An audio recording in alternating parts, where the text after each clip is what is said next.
These are the Tightrope frames, and I will be showing you how to replace the lenses.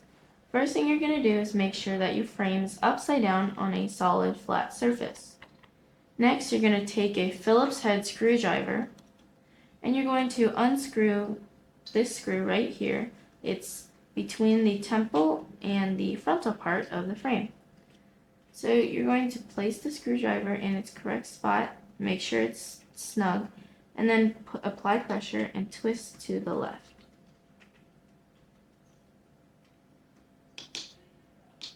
After doing so, the lens should just easily pop out of the frame, like so.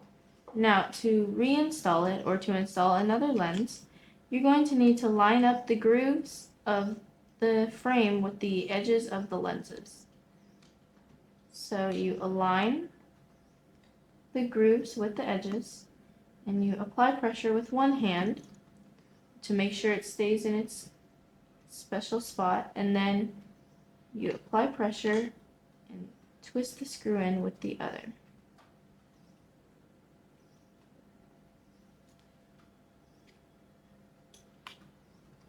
Make sure it's in the correct spot before you do this.